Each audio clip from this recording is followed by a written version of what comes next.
Assalamualaikum warahmatullahi wabarakatuh. Halo teman-teman semua, apa kabar hari ini? Semoga selalu diberikan kesehatan dan semoga dilancarkan pula rezeki teman-teman ya.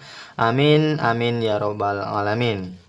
Oke, di video kali ini kita akan membahas bagaimana cara mengecek apakah teman-teman terdaftar di BPUM atau Banpres UMKM. Ini sama saja ya.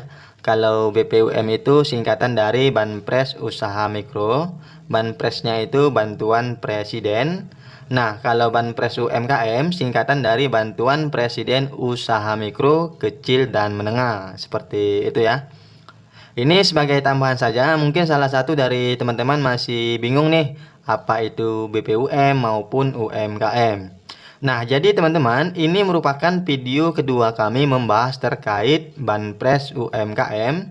Di video part satunya itu kami sudah membahas tuntas apa itu UMKM, lalu berapa besaran insentifnya, kemudian apa-apa saja syarat pendaftaran, dan kami juga sudah bahas bagaimana prosedur pendaftarannya. Nah, jika teman-teman membutuhkan informasi tersebut, cek link video di kotak deskripsi. Di sana kami sudah sediakan ya. Oke, sebelum kita mengecek apakah usaha teman-teman terdaftar di BPUM atau tidak. Nah, ini nih yang sangat penting sekali ya, teman-teman, untuk kita ketahui bersama.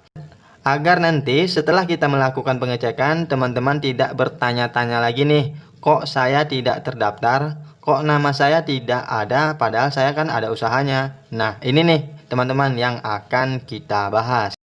Oke, jadi ada 3 metode dari Dinas Koperasi UKM terkait cara pendaftarannya.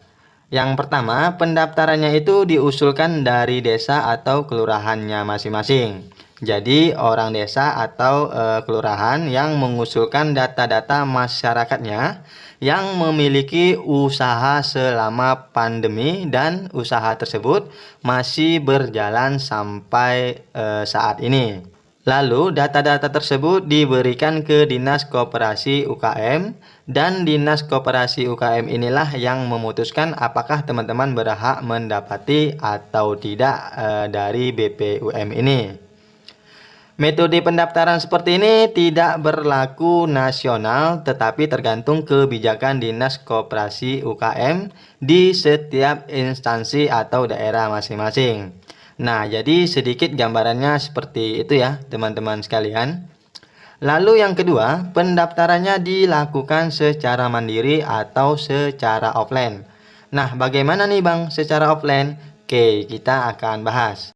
Jadi, kalau misalkan di daerah teman-teman itu metode pendaftarannya secara offline seperti ini, maka teman-teman siapkan fotokopi KTP beserta KTP asli dan SKU, surat keterangan usaha. SKU ini bisa teman-teman dapatkan di kantor desa atau kelurahan masing-masing. Bilang saja minta tolong buatkan SKU guna untuk mendaftar BPUM. Nah, kira-kira secara singkatnya seperti itu ya. Lalu teman-teman tinggal pergi ke kantor Dinas Koperasi dan UKM di kabupaten atau kota teman-teman. Setiap kabupaten atau kota pasti ada tuh kantor Dinas Koperasi dan UKM ini. Kalau misalkan teman-teman tidak tahu kantornya di mana, mungkin karena jauh dari rumah teman-teman, kalian bisa cek di aplikasi Google Map ya. Tuliskan saja di kolom pencarian Dinas Koperasi dan UKM. Maka nanti akan muncul tuh di daerah yang terdekat di lokasi teman-teman. Nah, seperti itu ya. Lalu teman-teman tanyakan ke pegawainya bagaimana cara pendaftaran BPUM. Jika memang kuota pendaftarannya masih tersedia, nanti teman-teman akan diarahkan langkah-langkah pendaftarannya. Akan tetapi, sekali lagi, ini berlaku bagi instansi atau daerah yang pendaftarannya dilakukan secara offline. Kemudian metode yang ketiga, pendaftarannya dilakukan secara online. Nah, jadi ada juga nih di daerah tertentu pendaftaran BPUM ini dilakukan secara online. Oke, muncul pertanyaan. Bagaimana nih Bang, kita mengetahui di daerah kita cara pendaftarannya? Apakah diusulkan dari desa atau kelurahan atau secara offline maupun secara online? Oke, teman-teman, kita akan bahas ini ya. Akan tetapi, nah ini nih yang paling penting bagi kami untuk bisa selalu menampilkan informasi-informasi terkait program bantuan pemerintah.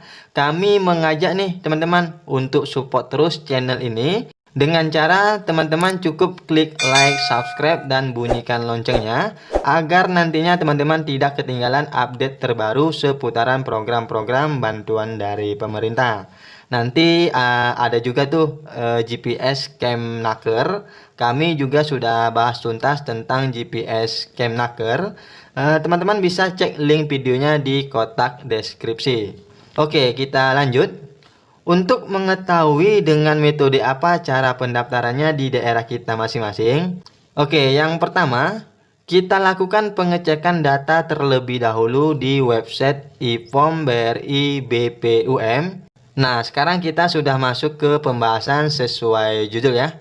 Mungkin penjelasan ini terlalu panjang untuk sampai ke pembahasan ini. Akan tetapi kami rasa tidak jadi masalah ya. Yang terpenting kita paham step by stepnya.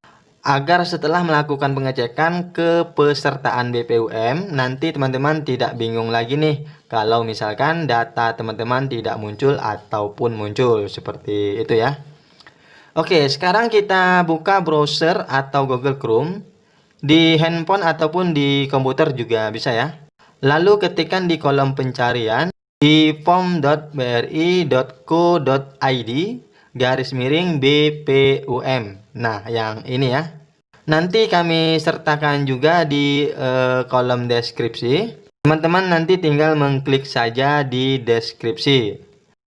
Oke, tampilannya seperti ini ya. Lalu masukkan NIK KTP teman-teman. Kemudian masukkan kode verifikasi. Jangan sampai salah ya. Perhatikan huruf besar atau huruf kecilnya maupun angka. Oke, kita klik proses inquiry. Ini saya contohkan dengan NIK yang tidak terdaftar sebagai penerima BPUM. Nanti akan kami contohkan juga NIK yang sebagai penerima BPUM. Nah, tampilannya seperti ini ya, jika tidak terdaftar BPUM. Jadi, jika teman-teman tidak terdaftar, tetapi teman-teman memiliki usaha. Nah, ini kita masuk ke poin 2 ya, untuk mengetahui dengan metode apa pendaftaran di daerah kita masing-masing. Teman-teman silahkan datang ke kantor Dinas Koperasi UKM dan tanyakan bagaimana proses pendaftaran BPUM untuk daerah atau kota ini. Jadi teman-teman bisa tahu ya dengan metode apa pendaftarannya. Jika memang pendaftarannya masih dibuka, teman-teman pasti diarahkan langkah-langkah pendaftarannya. Jika sudah selesai melakukan pendaftaran, teman-teman silakan tunggu SMS dari BRI. Nanti SMS-nya itu seperti ini ya. Ini kalau teman-teman istilah katanya lolos ya. Atau setelah selesai melakukan pendaftaran, bisa juga cek di website yang ini ya teman-teman.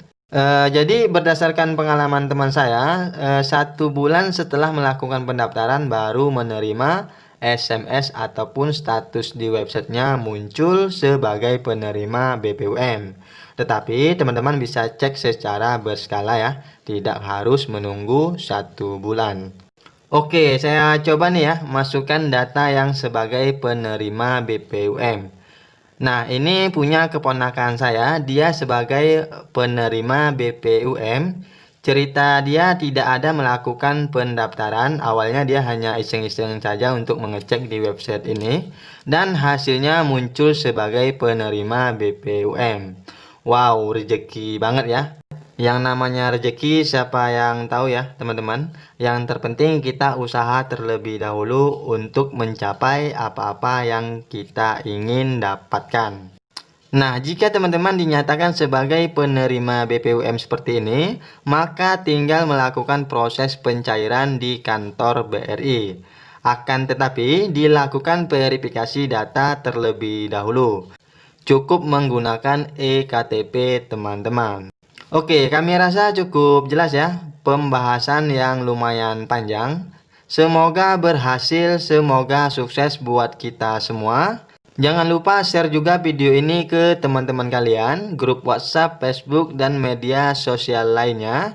Jika ada pertanyaan atau mau sharing dengan kami, teman-teman silahkan tulis saja di kolom komentar.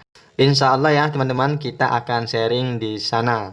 Pastikan saja teman-teman sudah klik like dan subscribe-nya. Oke, semoga bermanfaat. Sekian dan terima kasih. Wassalamualaikum warahmatullahi wabarakatuh.